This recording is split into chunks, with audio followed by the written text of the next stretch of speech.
सभापति महोदय, लोकपाल विधेयक शीघ्र ही संसद में लाया जाएगा। सरकार इस विधेयक के प्रारूप के विषय में विरोधी दलों और संबंधित संस्थाओं से विस्तार से बातचीत कर रही है।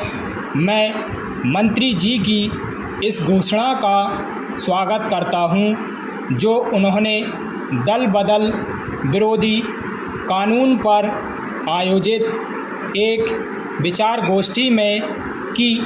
मंत्री जी ने कहा कि सरकार प्रजातांत्रिक सिद्धांतों को हर कीमत पर मजबूत बनाने के लिए बाध्य है। नई सरकार जब बनी, उसने इस दिशा में सबसे पहला कदम दल बदल विरोधी कानून बनाकर उठाया। जैसे कि आप सब जानते हैं, दल बदल हमारी राजनीति में एक बीमारी बन गई है। इससे ना तो सत्तारूढ़ दल और ना विरोधी दल अछूते रहे हैं। मतदाताओं को भी दल बदल के द्वारा समय समय पर धोखा दिया जाता रहा है। लोग चुनकर किसी एक दल के माध्यम से आते हैं, लेकिन बाद में अपने लाभ के लिए या अन्य कारणों से दूसरे दल में चले जाते हैं। मतदाता मजबूर सा यह सब देखता रहता है, लेकिन कुछ भी नहीं कर सकता। दल बदल विरोधी कानून लाकर सरकार पूरी कोशिश करेगी कि लोकतंत्र को स्वच्छ, स्वस्थ और मजबूत बनाया जाए। माननीय सभापति महोदय जी, सबसे पहले तो मैं यह स्पष्ट करना चाहता हूं कि कानून किसी भी तरह से राजनीतिक लाभ के लिए नहीं है। इसका राजनीतिक लाभ बिल्कुल नहीं उठाया जाना चाहिए। कुछ लोगों को इस बारे में भी संदेह हो सकता है, लेकिन मैं चाहता हूं कि ये अपने मन से संदेह को हटा दें। हो सकता है कि इस कानून में कुछ कमियां रह गई हों। इन कमियों को आपस में विचार विमर्श के द्वारा अथवा सम्मेलन बुलाकर दूर किया जा सकता है।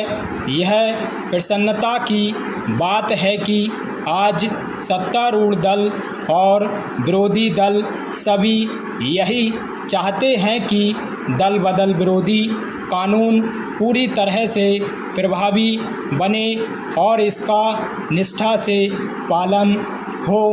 एक अन्य माननीय सदस्य ने कुछ दिन पूर्व सदन में इस संबंध में जो विचार व्यक्त किए थे, वे भी विचारणीय हैं। उन माननीय सदस्य ने कहा था कि देश के वर्तमान राजनीतिक ढांचे के लिए दल बदल का खेल हमारी राजनीतिक मान्यताओं को कमज़ोर सा करता जा रहा है।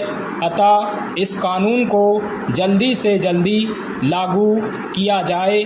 इसमें कोई संदेह नहीं कि दल बदल विरोधी कानून का सभी स्थानों पर स्वागत हुआ है, लेकिन यह आवश्यक नहीं कि यह कानून इस दिशा में पूर्ण दोष मुक्त हो या स्थायी हो। समय और परिस्थिति बस इसमें परिवर्तन लाना स्वाभाविक ही नहीं, अनिवार्य भी है। कभी कोई चीज़ स्थायी नहीं रहती।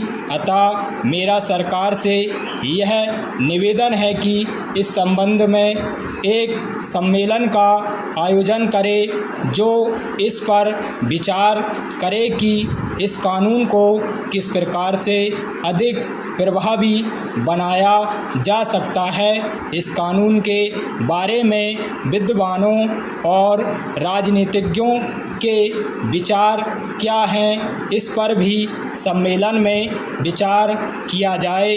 इस विचार गोष्ठी की एक रिपोर्ट सरकार को भेजी जाए। आप सबको सहयोग के लिए बहुत बहुत धन्यवाद। स्टॉप।